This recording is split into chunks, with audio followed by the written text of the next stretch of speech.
láyé àkìrí káàbọ̀ sórí ètò ìṣúra yín orílẹ̀-èdè Oriental alùbáríkà òbúdà ní ìlú ìgbójú lẹ́mìí ẹ̀wọ̀n nǹkan fìdílé ẹ̀kọ́ ẹ̀mọ́ pé tó yìí ètò tó dáa tó jẹ tí gbèsè dojú gbèsè tó fẹ́ pé ó ń tún ilé ṣe ó ń tún ayé ṣe pàápàá ó ń tún orílẹ̀-èdè pẹ̀lú ìlú ṣe ètò tó fẹ́ pé àsọtẹ́lẹ̀ oríṣiríṣi ti máa ń wáyé tó ti máa ń jáde abálùbáríkà wòrà wà ìgbáyé wà ń kalẹ̀ ọba ẹ̀sà èyí oge sà àdúrà wo gbà àmín àgbàdùn àmín àní sunkún àmín ìbànújẹ́ ò ní kàn wá àmín náà ẹni bá robi sí wa orí ara ẹ̀ ni ó fi gbé àmín pẹ̀lú ògbó Ọlọ́run àmín wàlá húlà wàlá kúwàtà ìlà láyà lè ilẹ̀ ẹ̀sìn. bàbá lórí ètò lẹ́nu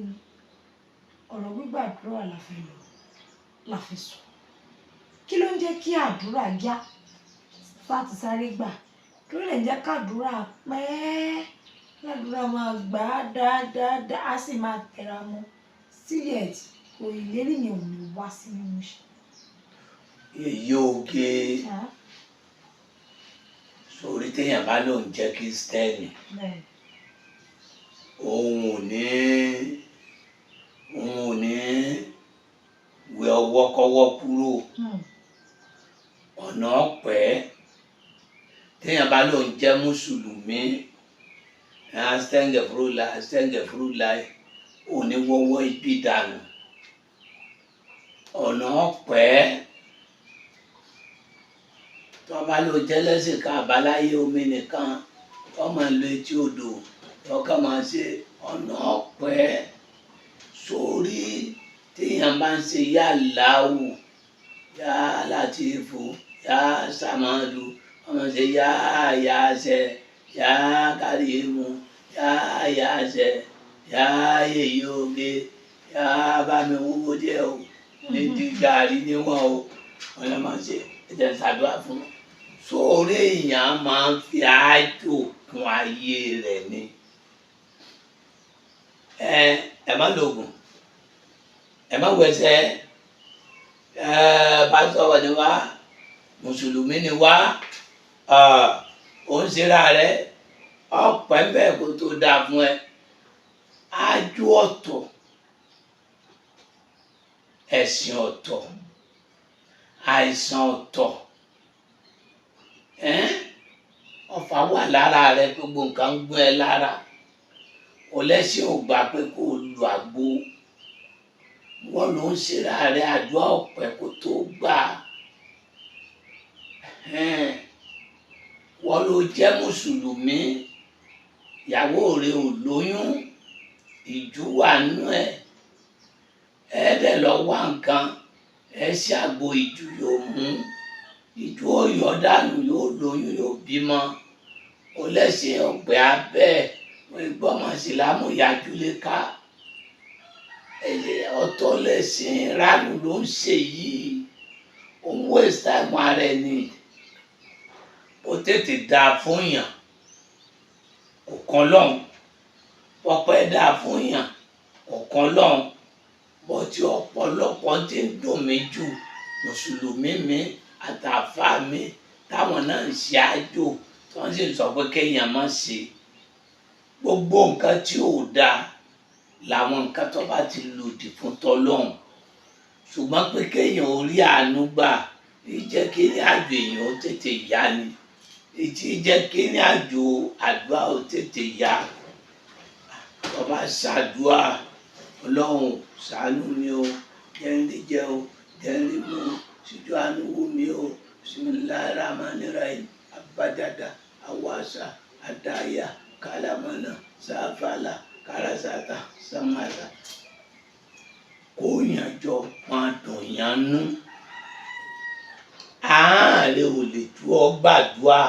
aláhán ló fi kún làdúrà ló fi gbà àwọn wòlíì gidi ń bẹ eléyìí wọn ń kọ́lé onínàlá èèyàn sórí ẹ̀ tì gan ì máa jẹ́ káyé èèyàn máa bàjẹ́ èyí oge ẹ̀ tì kò sí nǹkan kan èwo ni kò sí nǹkan kan bàbá ò sí kankan mẹ́wàá ń ṣe ọ́ nǹkan gbóyàn gbogbo ara tó bá dẹ̀ mú nǹkan báyìí gbogbo nǹkan dẹ̀ lọ yóò dẹ̀ gbádùn obìnrin kan wọ́n wá sọ wọ́n ní ẹsẹ̀ rẹ̀ olówúwo bí irin báyìí mo ní àdìmọ́nì kí ẹsẹ̀ kéèyàn fẹ́ gbé ẹsẹ̀ kó wá dàbí pé wọ́n di nǹkan mọ́ wọ́n gbé nǹkan lẹ́sẹ̀ tó yọ gbà kọjá ni yóò wúwo bí irin ni good wọ́n á ní kó máa fọ́ ẹsẹ̀ wá sí máa ń wá ṣe kò ṣe gbádùn nù òkè ẹnìkan ń wakọ̀ lọ ó dẹ̀ délé ó sùn eegun ẹsẹ̀ rẹ̀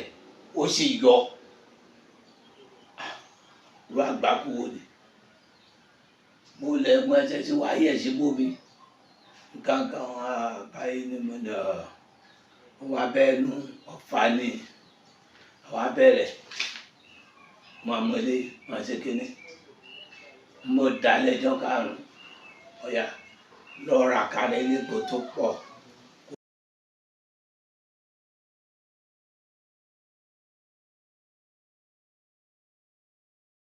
ẹ bá sọ pé Jésù ṣe wo Jésù ṣe wo ní ìwà òkè ọ̀gá lọ́tọ̀ òde ẹsẹ̀ wọlé padà lẹ́jọ́ karùn-ún wà lè jẹ́ Jésù ṣe náà ni wọ́n ti àwọn ọmọ náà ní aláwọ̀ àgbà ọlọ́run kan náà là ń pè ṣe bẹ́sẹ̀ ti padà só ti yé báyìí ní ti ọlọ́run kan náà là ń pè ẹni tó rí gbàlà tó pe Jésù ànábì Ìsá ló pè ẹni tó rí gbàlà tó ní ànábì Muhammad ó ṣe ó ànábì kan náà ló pè ẹnìkan tó sọ pé bá kọ́dá ìbá ṣẹ̀dá ó ta la kọ́dá ta la ṣẹ̀dá ṣe bọ́lọ̀ ní ọlọ́ọ̀nà là ń pè á ní ẹ jẹ́ ká fi ayé ẹ̀sìn lẹ̀ kó ṣe kó rọ́mọ kékeré kó wọ́ mọ́ra kó fún ní mi jọ́ rẹ̀ kára rẹ̀ ó balẹ̀ wọ́n sọ pé kò ṣáájú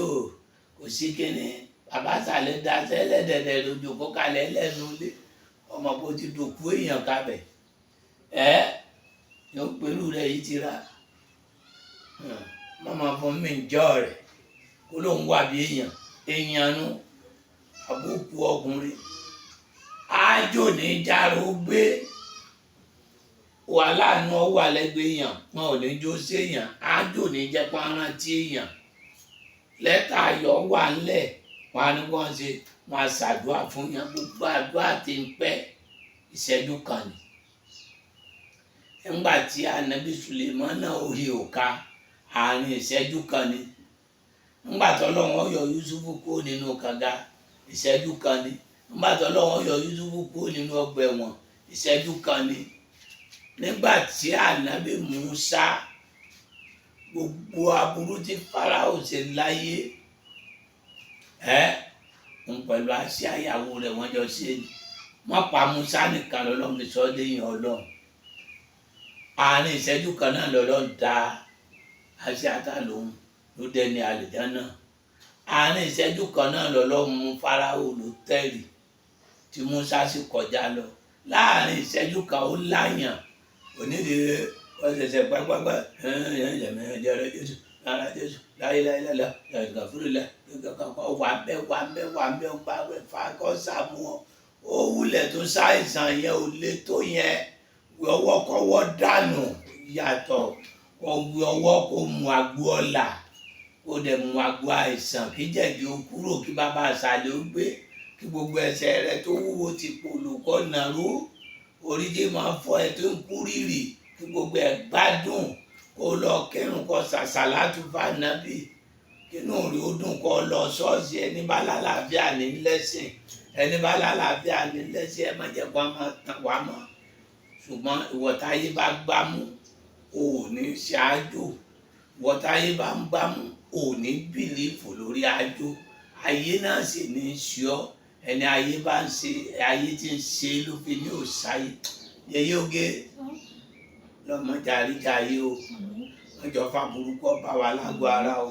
ẹni tí bá ń rìn tẹsẹ̀ rẹ̀ bá ń kú rírì yọ mọ̀ pé ìjà ayé ni ẹni tí bá ń wò báyìí tójú rẹ̀ ń sùn rírì yọ mọ̀ pé ìjà ayé ni ẹni tí bá ń lọ tẹ́gbẹ́ orí kan kú yọ mọ̀ pé ìjà ayé ni ẹni tó bá sùn tí wọ́n ń rìn mọ́lẹ̀ lójú oorun á mọ̀ pé kì í ṣojú lásán ẹni tí eégún bá ń lékè yọ mọ̀ pé kì í ṣojú lásán ẹni ìjò ń lékè yọ mọ̀ pé kì í ṣojú lásán ọlọ́run tó láyé tó lọ́run gbogbo ojú tí ń wò mí gbogbo ibi tó gùn gbà jẹ́ nìkọ̀ọ̀kan wa ọlọ́run ọba alágbára tó ju gbogbo alágbára lọ ọba ológo tó ju gbogbo ológo lọ ọba oníyìn tó ju gbogbo oníyìn lọ ọba aláàánú ọba òótọ́ ọba òkè ọba pírẹsidẹ́ǹtì tí ò ní kú olórí àléfà ọlọ́run tí ó sì máa wà ń bẹ̀ títí láéláé mo pè é lórí gbogbo ọ̀rọ̀ ẹnì kọ̀ọ̀kan wa ibi tá a gbé gbà táyé wo fi lójútùú táláàánú ọgbà wà rí ìsìnkú ọ̀run padà ọkọ̀ ọ̀run tí èjẹ́ kéèyàn gbádùn ọkọ̀ ayé ọlọ́run lè dànù aya ọ̀run tí èjẹ́ kéèyàn gbádùn